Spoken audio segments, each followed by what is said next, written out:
Audio Jungle. Audio Jungle.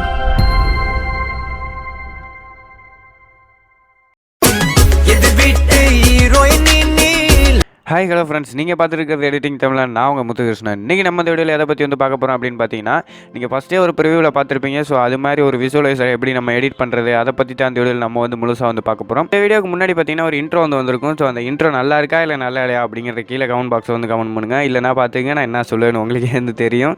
So நல்லா இருக்கா இல்லையா அப்படிங்கிறத கீழே கமெண்ட் பாக்ஸில் கமெண்ட் பண்ணுங்கள். இந்த வீடியோவை கடைசி வரைக்கும் பாருங்கள். ஸோ இந்த வீடியோ பிடிச்சிருந்துச்சுன்னா லைக் பண்ணுங்கள், கமெண்ட் பண்ணுங்கள், உங்கள் ஃப்ரெண்ட்ஸ் கூட ஷேர் பண்ணிக்கங்க. இப்போ வாங்க வீடியோக்குள்ளார போகலாம். நம்ம சேனலில் நீங்கள் இன்னும் சப்ஸ்கிரைப் பண்ணல அப்படின்னா இந்த வீடியோக்கு கீழே இருக்கிற ரெட் கலர் சப்ஸ்கிரைப் பட்டனை கிளிக் பண்ணி சப்ஸ்கிரைப் பண்ணிடுங்க. அது கூட பார்த்தீங்கன்னா ஒரு பெல் பட்டன் ஒன்று கிரியேட் ஆகும், அதையும் கிளிக் பண்ணி ஆல் அப்படிங்கிறத செட் பண்ணிக்கிங்க. அப்போ தான் நான் போடுற வீடியோஸ் உங்களுக்கு ரெகுலராக நோட்டிஃபிகேஷனில் வரும். சரி, இப்போ வாங்க வீடியோக்குள்ளார போகலாம். ஸோ உங்களுடைய அவிப்ளேயர் அப்ளிகேஷன் ஓப்பன் பண்ணோன்னே அது இன்டர்ஃபேஸ் இப்படி தான் இருக்கும். உங்கள்கிட்ட அவிப்ளேயர் அப்ளிகேஷன் இல்லை அப்படின்னா நான் கவலைப்படாதீங்க. நான் கீழே டிஸ்கிரிப்ஷனில் லிங்க் கொடுத்துருக்கேன். அந்த லிங்கை கிளிக் பண்ணி டவுன்லோட் பண்ணிக்கேன். டவுன்லோட் பண்ணி இன்ஸ்டால் பண்ணி ஓப்பன் பண்ணோன்னே அவிப்ளேயரோட டிஃபால்ட் விசுவலைசர் இப்படி தான் இருக்கும். இதில் எப்படி நம்ம அந்த விசுவலைசர் ஆட் பண்ணுறதுன்னு இப்போ பார்க்கலாம். இங்கே பார்த்தீங்கன்னா ஒரு 9 பாக்ஸ் இருக்கும். ஸோ அதை நீங்கள் கிளிக் பண்ணுங்கள். நிறையா பேர் என்ன பண்ணுறாங்கன்னா விசுவலைசர் ஆட் பண்ணுறதுன்னு தெரியலன்னு என்கிட்ட வாட்ஸ்அப்பில் கேட்டுக்கிட்டே இருக்காங்க. ஸோ எப்படிங்கிறது இப்போ பாருங்கள். இங்கே பார்த்தீங்கன்னா லோட் ஃப்ரம் ஃபைல் அப்படின்னு ஒரு ஆப்ஷன் கொடுத்துருப்பாங்க. ஸோ அதை நீங்கள் கிளிக் பண்ணுங்கள். கிளிக் பண்ணோன்னே உங்களுடைய அந்த இதுக்கு போயிடும். ஸோ நான் என்ன பண்ணுறேன் அப்படிங்கிறத பாருங்கள். நீங்கள் எப்படி ஆட் பண்ணுவீங்கன்னா இந்த டவுன்லோட்ஸுக்குள்ளே வருவீங்க. ஸோ டவுன்லோட்ஸுக்குள்ளே போகக்கூடாது, இன்டர்னல் ஸ்டோரேஜுக்கு போங்க. இன்டர்னல் ஸ்டோரேஜில் டவுன்லோடுக்குள்ளே போங்க. ஸோ விசுவலைசர் எப்படி இருக்குன்னு பார்த்தீங்கன்னா விசுவலைசர் 23 அப்படின்னு இருக்கும். ஸோ அதை நீங்கள் எடுத்துக்கோங்க. ஸோ நீங்கள் எடுத்துக்கப்புறம் பார்த்தீங்கன்னா உங்களுக்கு அந்த விசுவலைசர் ஆட் ஆகிடும். ஸோ அந்த விசுவலைசர் செலக்ட் பண்ணிக்கங்க. ஸோ விசுவலைசர் ஆட் பண்ணோன்னே இப்படி தான் இருக்கும். இதில் எப்படி பேக்ரவுண்டில் இப்போ ஃபோட்டோ ஆட் பண்ணுறதுன்னு இப்போ பார்க்கலாம். இங்கே பார்த்தீங்கன்னா அதை கிளிக் பண்ணுங்கள். கிளிக் பண்ணோன்னே பென்சில் ஐக்கான் இருக்கும், அதை நீங்கள் கிளிக் பண்ணுங்கள். கிளிக் பண்ணிவிட்டு இந்த ரெண்டாவதாக இருக்கிற இமேஜ் நீங்கள் செலக்ட் பண்ணிக்கங்க. ஃபஸ்ட்டாக இருக்கிற இமேஜ் கிடையாது. ஸோ இதில் வர இமேஜை நீங்கள் செலக்ட் பண்ணிக்கங்க. செலக்ட் பண்ணிவிட்டு கஸ்டம் இமேஜுக்கு போங்க. கஸ்டம் இமேஜில் பிக் இமேஜுக்கு போங்க. போனோன்னு பார்த்தீங்கன்னா உங்களுக்கு அந்த இதோட அது ஃபோட்டோ வந்துடும். உங்களுக்கு பிடிச்ச ஃபோட்டோ நீங்கள் எடுத்துக்கோங்க. நான் இந்த ஃபோட்டோ எடுத்துக்கிறேன்.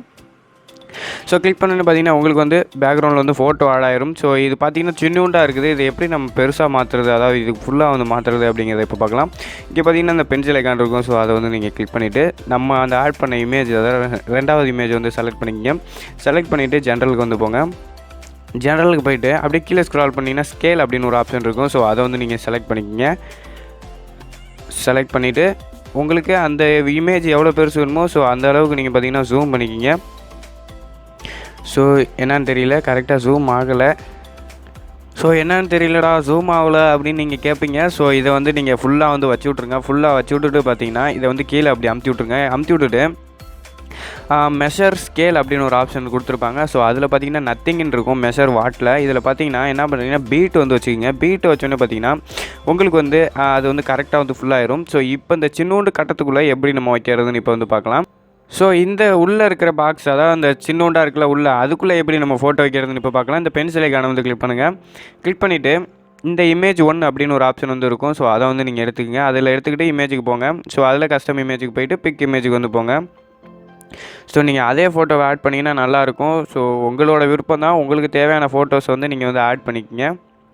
ஸோ நிறையா பேர் என்கிட்ட கேட்டுக்கிட்டு இருக்கீங்க, ப்ரோ இதெல்லாம் நீங்கள் எப்படி மேக் பண்ணுறீங்க அப்படின்னு. ஸோ அதுக்கான வீடியோ வரும் நண்பா, நீங்கள் கவலைப்படாதீங்க. ஸோ கண்டிப்பாக அதுக்கான வீடியோ நான் போட்டுருவேன். ஸோ இப்போ பார்த்தீங்கன்னா நம்ம அந்த சின்ன பாக்ஸுக்கு ஆட் பண்ணிட்டோம். ஸோ சின்ன பாக்ஸுக்குள்ளே ஆட் பண்ணோன்னே அது இப்படி தான் பெருசாக வந்துருக்கும். ஸோ எப்படி நம்ம அதை கரெக்டாக வைக்கிறதுன்னு இப்போ பார்க்கலாம்.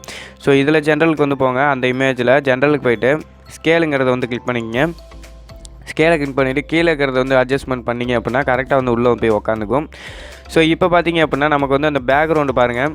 ஸோ பேக்ரவுண்டில் பார்த்தீங்கன்னா அந்த இமேஜ் பார்த்தீங்கன்னா ஸோ உள்ள அந்த பிளாக் கலரில் சைடில் தெரியுது. ஸோ அதை எப்படி ரிமூவ் பண்ணுறதுன்னு இப்போ பார்க்கலாம். இந்த பென்சில் ஐக்கானை கிளிக் பண்ணிக்கங்க.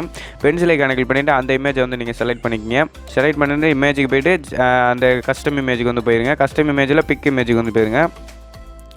ஸோ இங்கே பார்த்தீங்க அப்படின்னா உங்களுடைய அந்த இமேஜோட சைஸ் பார்த்தீங்கன்னா 1.1 அந்த ரேஷியோவில் இருந்துச்சுன்னா உங்களுக்கு பார்த்தீங்கன்னா அது எந்த ஒரு பிளாக் ஷேடும் வராது. இப்போ ப்ளே பண்ணி காட்டுற பாருங்க. ஸோ இங்கே பாருங்கள் அந்த 1.1 அந்த ரேஷியோவில் இருந்துச்சு அப்படின்னா உங்களோட இமேஜ் உங்களுக்கு எந்த ஒரு பாதிப்பும் வராது. ஸோ அது உங்கள்கிட்ட இல்லை அப்படின்னா பிக்சல் லேபில் போட்டு 1.1க்கு பார்த்தீங்கன்னா எடுத்துக்கோங்க. ஸோ அவ்வளோதான், நம்ம எடிட் பண்ணியாச்சு. ஸோ இதோட ப்ளேவை மட்டும் பாருங்கள். ஸோ எப்படி இருக்குது அப்படிங்கிறதையும் வந்து பாருங்கள். ஸோ இதில் எப்படி அந்த க்யூட் கேர்ள் இருக்கிற இடத்துல உங்களோட நேம் வந்து வைக்கிறதுன்னு இப்போ பார்க்கலாம். இந்த பென்சில் ஐக்கானை வந்து கிளிக் பண்ணுங்கள். பென்சில் ஐக்கானை கிளிக் பண்ணிவிட்டு அப்படியே டெக்ஸ்ட் அப்படிங்கிறது வந்து போங்க. ஸோ டெக்ஸ்ட்டில் வந்து உங்களுடைய வாட்டர் மார்க் வந்து எழுதிக்கிங்க. நான் வந்து எடிட்டிங் தமிழன் அப்படிங்கிறது வந்து எழுதிருக்கேன். ஸோ உங்களுக்கு என்ன வேணுமோ நீங்கள் வந்து அதை எழுதிக்கிங்க. ஸோ இங்கே பார்த்திங்க அப்படின்னா டெக்ஸ்ட் அப்படின்னு ஒரு ஆப்ஷன் இருக்கும். ஸோ அதுக்கு வந்து போய்ட்டு அப்பியரன்ஸுக்கு வந்து போங்க. ஸோ ஃபஸ்ட்டு பார்த்திங்கன்னா நான் க்யூட்டுன்னு எழுதியிருக்கேன். ஸோ அதனால் இங்கே க்யூட் இருக்குது. உங்களுக்கு தேவையானதை வந்து நீங்கள் எழுதிக்கிங்க. ஸோ டெக்ஸ்ட் அடுத்த டெக்ஸ்ட்டுக்கு வந்து பார்த்திங்கன்னா கேர்ள்னு நான் எழுதியிருக்கேன். ஸோ அதனால் இங்கே கேர்ள்னு இருக்குது. ஸோ உங்களுக்கு என்ன வேணுமோ நீங்கள் வந்து அதை எழுதிக்கிங்க. ஸோ அவ்வளோதான் ஃப்ரெண்ட்ஸ். இந்த வீடியோ பிடிச்சிருந்துச்சுன்னா லைக் பண்ணுங்கள், கமெண்ட் பண்ணுங்கள், உங்கள் ஃப்ரெண்ட்ஸ் கூட வந்து ஷேர் பண்ணிக்க. இந்த வீடியோக்கு பயன்படுத்தின டெம்ப்ளேட்டோட லிங்க் நான் கீழே டிஸ்கிரிப்ஷனில் கொடுத்துருக்கேன். ஸோ வேணும்னா நீங்கள் போய் செக் பண்ணி பார்த்துக்கிங்க. ஸோ மீண்டும் அடுத்த வீடியோவில் சந்திப்போம். நன்றி, வணக்கம்.